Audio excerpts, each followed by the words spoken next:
1 जनवरी 2019 flight number NH106 ने Japan के Tokyo से अमेरिका के लिए उड़ान भरी और फिर प्लेन ने 31 दिसंबर 2018 को अमेरिका के लॉस एंजलिस में लैंडिंग की। टेक्निकली देखा जाए तो ये प्लेन ने टेक ऑफ किया ईयर 2019 में और लैंडिंग की 2018 में। तो आखिर ये कैसे पॉसिबल है? इसका जवाब है टाइम जोन्स। अलग अलग टाइम जोन्स में आने के कारण टोक्यो और लॉस एंजलिस के टाइम में 16 आवर्स का डिफरेंस है और इसी के चलते फ्लाइट नंबर NH106 के पैसेंजर को 2 बार न्यू ईयर को वेलकम करने का मौका मिला। तो वैसे ये टाइम जोन्स क्यों होते हैं? सभी जगह एक बार में एक ही टाइम क्यों नहीं फॉलो किया जाता? आज के वीडियो में हम बात करेंगे टाइम जोन्स के बारे में और साथ ही साथ ये जानेंगे कि आखिर एक ही कंट्री में कई सारे डिफरेंट टाइम जोन्स क्यों होते हैं और आखिर क्या इंडिया में भी बहुत ही जल्दी एक नया टाइम जोन होगा? आज के वीडियो में हम इसी के बारे में बात करेंगे।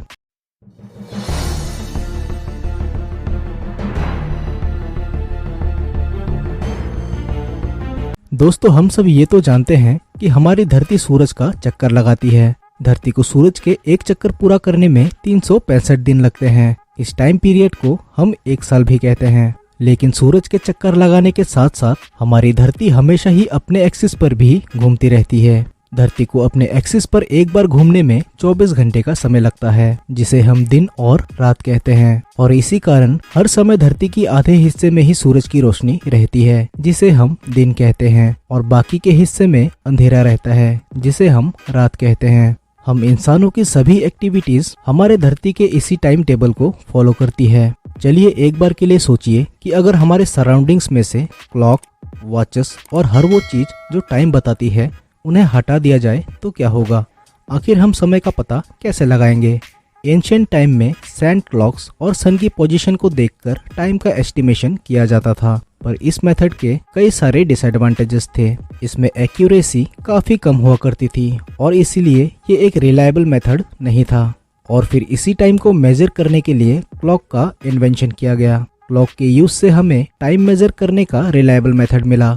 वैसे हमारी ये क्लॉक्स भी सन के साइकिल को ही फॉलो करती है, पर इसका फायदा ये है कि अब हमें हमेशा टाइम का पता लगाने के लिए सन की पोजीशन को नहीं देखना पड़ता। जब सूरज पूरी तरह हमारे सर के ऊपर रहता है तब हमारी क्लॉक्स 12 PM बताती है, और जब सूरज की एक भी किरण हम तक नहीं पहुंचती तब ये क्लॉक 12 AM बताती है।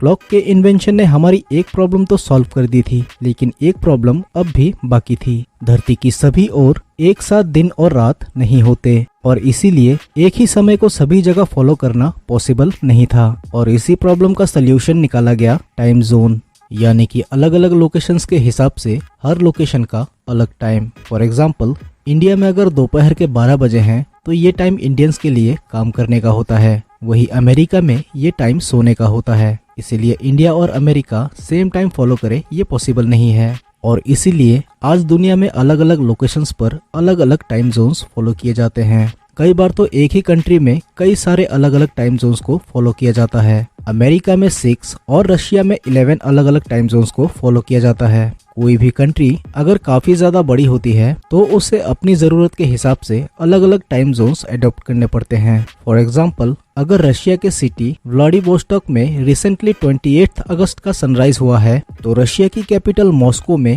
लोग अभी 27 अगस्त की रात में सोने की तैयारी कर रहे होंगे। एक ही कंट्री में 2 डिफरेंट लोकेशंस की टाइम में 7 आवर्स का डिफरेंस। हमारे इंडिया में भी ये डिफरेंस नोटिस किया जा सकता है। इंडिया के सबसे ईस्टर्न मोस्ट पॉइंट पर, जो कि अरुणाचल प्रदेश में है, वहां पर अगर आप सितंबर मंथ के किसी भी दिन के सनराइज का टाइम देखेंगे तो वो होगा 4:45 AM इंडियन स्टैंडर्ड टाइम। जबकि इंडिया के सबसे वेस्टर्न मोस्ट पॉइंट पर, जो कि गुजरात में है, वहां पर ये टाइम होगा around 6:45 AM Indian standard time, यानी कि अराउंड 2 आवर्स का डिफरेंस। इंडिया में आज सिर्फ एक ही टाइम जोन को फॉलो किया जाता है, जो कि है इंडियन स्टैंडर्ड टाइम।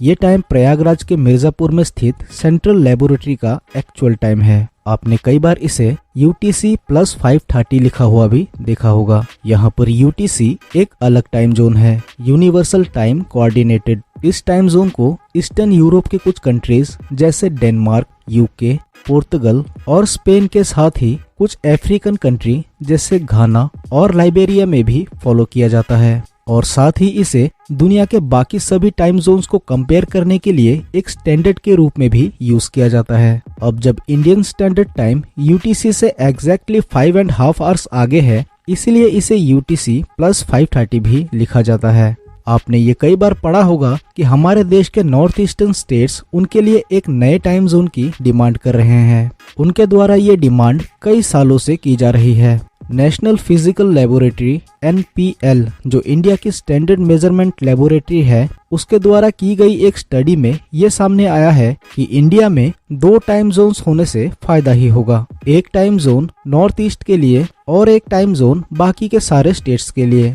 NPL के प्रपोजल के अनुसार नॉर्थ ईस्टर्न स्टेट्स का ये नया time zone rest of India के टाइम जोन से 1 घंटा आगे रखा जाना चाहिए। अब सवाल ये उठता है कि आखिर इसकी जरूरत क्या है। ह्यूमन एक्टिविटीज हमेशा ही सन के साइकिल को फॉलो करती आ रही है और इसीलिए अगर हमारी क्लॉक्स भी सन के साइकिल के अनुसार टाइम बताए तो हमें फायदा होता है। लेकिन नॉर्थ ईस्टर्न स्टेट्स में इंडियन स्टैंडर्ड टाइम को फॉलो करने की वजह से कुछ प्रॉब्लम्स क्रिएट होती है। इंडियन स्टैंडर्ड टाइम के अनुसार नॉर्थ ईस्टर्न स्टेट्स में सनराइज काफी जल्दी हो जाता है, अराउंड 5 AM, लेकिन फिर भी सारे गवर्नमेंट ऑफिसर्स उनके ऑफिशियल टाइमिंग यानी कि 10 AM को ही खुलते हैं और 4 PM तक काम करते हैं। इनका ये टाइम पूरी कंट्री में एक समान होता है। इससे नॉर्थ ईस्टर्न स्टेट्स के कई सारे डे लाइट आवर्स वेस्ट हो जाते हैं। ये कुछ ऐसी सिचुएशन है कि आपके यहाँ सनराइज हो रहा है 6 AM पर आपकी गवर्नमेंट और सभी ऑफिसेस खुलते हैं 11 AM पर, यानी कि 5 hours of daylight wasted. North eastern states के लोगों को उनके इसी वर्क टाइमिंग की वजह से कुछ डिफिकल्टीज फेस करनी पड़ती है। इसकी वजह से वहाँ के इकोनॉमी पर बुरा असर पड़ता है और नॉर्थ ईस्टर्न स्टेट्स का इलेक्ट्रिसिटी कंजम्पशन भी कंपेयर टू अदर स्टेट ज्यादा होता है। अब अरुणाचल प्रदेश में compare to Gujarat sunrise 2 hours पहले हो रहा है तो सनसेट भी जल्दी ही होगा, जबकि सभी नॉर्थ ईस्टर्न स्टेट्स में 5:30 PM को ही सनसेट हो जाता है। इंडियन स्टैंडर्ड टाइम फॉलो करते हुए अगर वहाँ पर लोग रात 10 बजे तक लाइट का यूज करते हैं तो लाइट का कंप्लीट यूसेज होगा from 5:30 PM to 10 PM, that is 4.5 hours. लेकिन बाकी स्टेट्स में सनसेट लेट होने के कारण लाइट कंजम्पशन भी कम होता है। ऐसे ही कई सारी इकोनॉमिकल और सोशल प्रॉब्लम आती है, लेकिन सभी प्रॉब्लम की असली जड़ यही है कि इंडियन स्टैंडर्ड टाइम को फॉलो करने की वजह से नॉर्थ ईस्टर्न स्टेट्स के लोग एक प्रॉपर लाइफ साइकिल जो सनराइज और सनसेट की टाइमिंग पर डिपेंड हो उसे फॉलो नहीं कर पाते। जहां एक और इंडिया के बाकी स्टेट्स अपने डे लाइट आवर्स का एफिशिएंटली यूज कर पाते हैं, वहीं नॉर्थ ईस्टर्न स्टेट्स ऐसा नहीं कर पाते। नॉर्थ ईस्टर्न स्टेट्स के कई सारे चीफ मिनिस्टर्स सालों से एक नए टाइम जोन की डिमांड कर रहे हैं, लेकिन किसी भी सेंट्रल गवर्नमेंट ने इस प्रपोजल को एक्सेप्ट नहीं किया। असम में टी प्लांटेशंस में वर्कर की कन्वीनियंस के लिए एक नया टी गार्डन टाइम फॉलो किया जाता है, जो इंडियन स्टैंडर्ड टाइम से 1 घंटा आगे है, लेकिन फिर भी सभी ऑफिशियल कामों के लिए इंडियन स्टैंडर्ड टाइम का ही यूज किया जाता है। इंडिपेंडेंस के बाद इंडिया में कई सारे एक्सपर्ट पैनल्स ने यही रिकमेंड किया है कि इंडिया में due to its large size 2 से 3 टाइम जोन्स होने चाहिए। अब फ्यूचर में इंडिया में 1 से ज्यादा टाइम जोन्स होंगे या नहीं ये तो किसी को नहीं पता, लेकिन जब भी एक नया टाइम जोन इंट्रोड्यूस किया जाएगा तो इससे देश को फायदा ही होगा। तो आज के वीडियो में बस इतना ही। आपका इस टॉपिक के बारे में क्या सोचना है प्लीज कमेंट सेक्शन में जरूर लिखिएगा। वीडियो पसंद आया तो वीडियो को लाइक कर दीजिए और चैनल पर नए हो तो चैनल को सब्सक्राइब करके बेल नोटिफिकेशन ऑल पर क्लिक कर लीजिए, क्योंकि नॉर्थ ईस्ट से रिलेटेड इसी तरह के वीडियोस मैं इस चैनल पर लाता रहता हूँ। तो मिलता हूँ आपसे नेक्स्ट वीडियो में, तब तक के लिए नमस्कार, जय हिंद, जय भारत।